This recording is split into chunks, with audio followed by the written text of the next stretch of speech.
ঝিনুকের ঝালটা একটু খেয়ে দেখবো কত সুন্দর হয়েছে।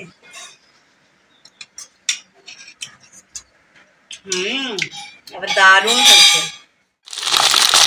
এত পুকুরে ঝিনুক হয়েছে, এইসব দেখলেই খেতে ইচ্ছা করবে। আর এরকম ভাবে বেঁধে বেঁধে নিয়ে এসেছি পুকুর থেকে। দেখুন কতগুলো ঝিনুক।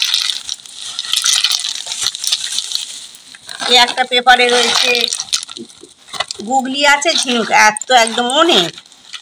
ঝিনুকগুলো আমি বঁটির সাহায্যে কেটে নেব দেখুন। আর সেদ্ধ করে নিলেও হবে, সেদ্ধ করে নিলে এতটা খেতে ভালো হবে না।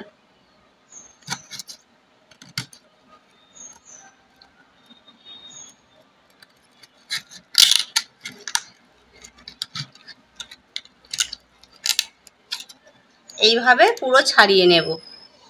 প্রথমে বঁটির সাহায্যে ঠিক এইভাবে কেটে নিয়েছি দেখুন। দেখে কিন্তু খুব ভালো লাগছে ঝিনুকগুলো। এইভাবে একদিকের ওই একটা ঝিনুকের খোলা নিয়ে বেশ টপ টপ করে তাড়াতাড়ি করে ছাড়ানো হয়ে যাবে। এই তো মাংসটা কতটা হয়ে যাচ্ছে। গুগলিগুলোতে অল্প করে নুন মাখিয়ে দেবো, আর ঝিনুকগুলোতেও নুন মাখিয়ে দেবো, তাহলে মাটিটা পুরো পরিষ্কার হয়ে যাবে। এই নুন দিয়ে মাখিয়ে দিলে একবারে পরিষ্কার হয়ে ফেনা ফেনা হয়ে ধোয়া হয়ে যাবে। প্রথমে ঝিনুকগুলোকে ভালো করে জল দিয়ে ধুয়ে নেব।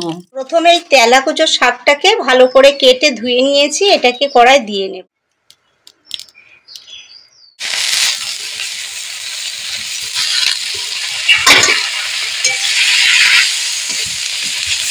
এটা নাড়াচাড়া করা হয়ে গেছে, এটাকে এবার তুলে নেব।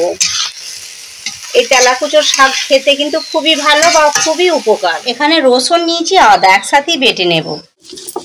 তেলাকুচোর পাতা যদি সকালবেলা খালি পেটে খাওয়া যায়, তাতে করে আমাশা করলে খুবই উপকরণ হয়।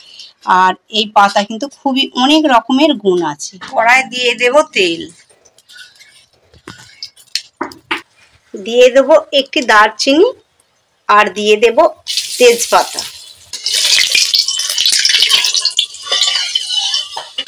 দিয়ে দেব পেঁয়াজ,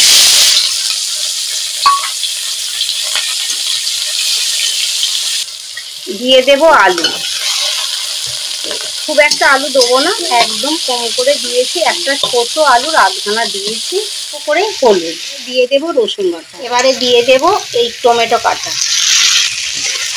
দিয়ে দেব ঝিনুক,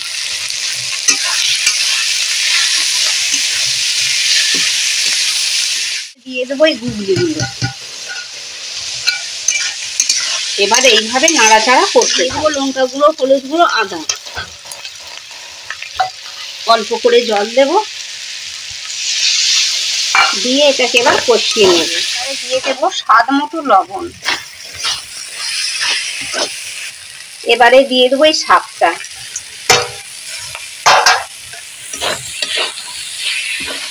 এবারে শাক বা আলু সমস্ত জিনিসগুলো নাড়াচাড়া করা হয়ে গেছে, দিয়ে দেব জল। জল দিয়ে এবার ঢাকা দিয়ে দেব।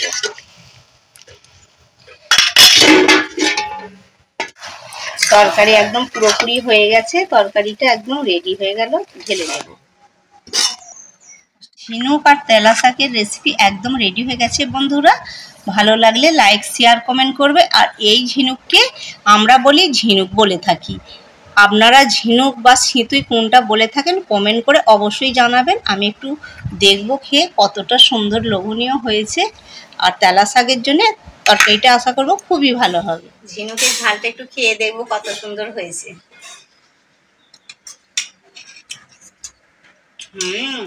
এবার দারুণ হয়েছে।